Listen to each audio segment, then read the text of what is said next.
Now that the world has opened up finally, after a forced staycation we've been subjected to all this while, I'm in a position to dust off my passport and get down to doing the thing that truly defines who I am. This is me, not kidding.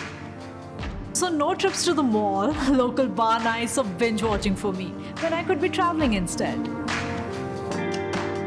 I think for me, the central emotion intrinsic to travel is actually hope.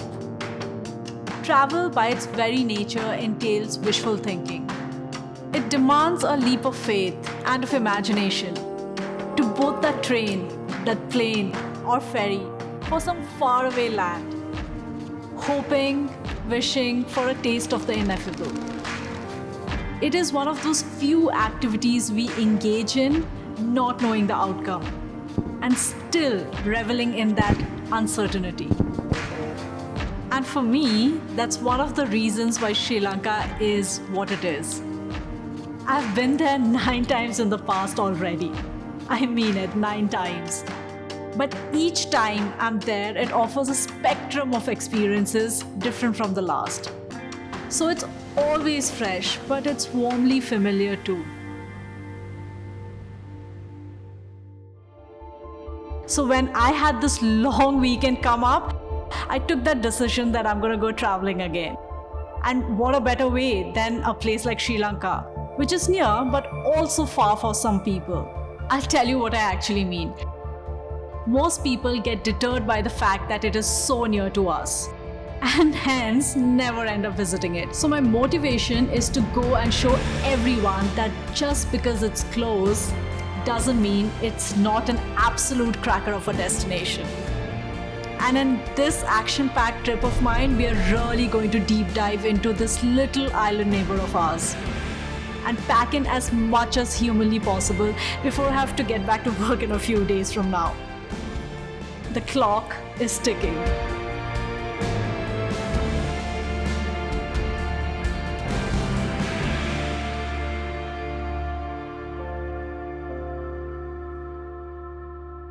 My first stop is the legendary city of Colombo, the shared capital of the country. But for all purposes, it is where most of the action happens.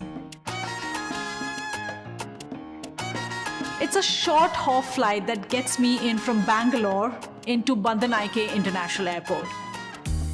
And the minute I get in, I realize that most things seem pretty normal, very different from the news reports that we were seeing in the press about a year ago. There are really no signs of conflict and crisis that ravaged this country at that time. Makes one think about the things that the Western media can present about any global event. But that's another conversation for another day. But for now, I'm gonna try and pack as much as I can in this trip of mine before I have to get back to work in a few days from now.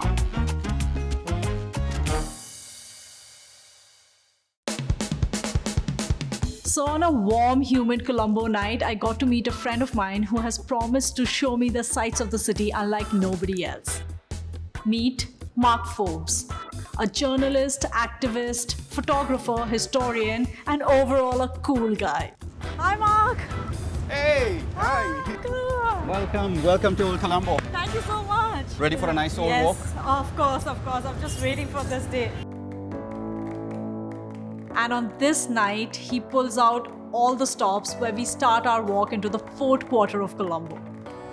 This is literally the Dutch hospital that only catered for Dutch folk. They took about a year to completely redo this building, and it changed the concept of old Colombo Fort, where with these amazing restaurants and bars that made this place more lively, you know. Mark had described our excursion very articulately as a charming meander through the old fort area with sights of the city's colonial architecture marvels. What are we seeing here, Mark? I know you've got a surprise for me here. Absolutely. I mean, this is a spectacular piece that you'll ever see. The tallest chandelier in Southeast Asia, which is 70 feet in height. An absolute treasure. And how old is this? 1914. 1914. 1914. Wow. With a few breaks for drinks. Mark, where are we going next? You wanted dodgy. Yeah. You wanted a bar. Yes. And here is a real bar. Are you serious? Are you ready for an experience? This is as dodgy as it gets. I mean, I've never seen something like this. Will it try? Let's do this. Okay. Let's go. Let's do this.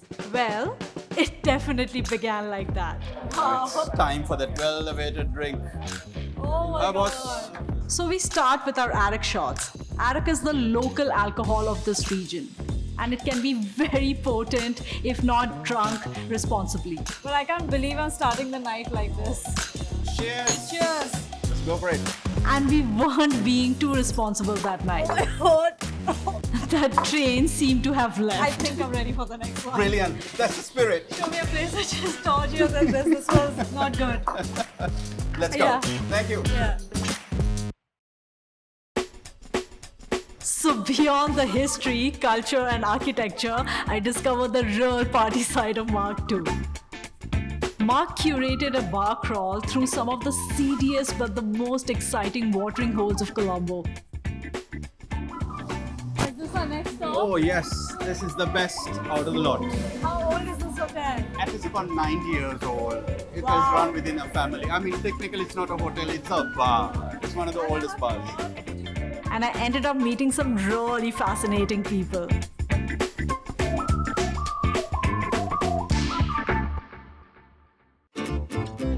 So there's that famous saying, right? When in Rome, do what the Romans do, or in this case, Colombo.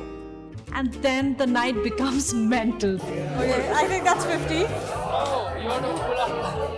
Somehow I get nominated to actually make drinks and serve the customers on a really hectic night.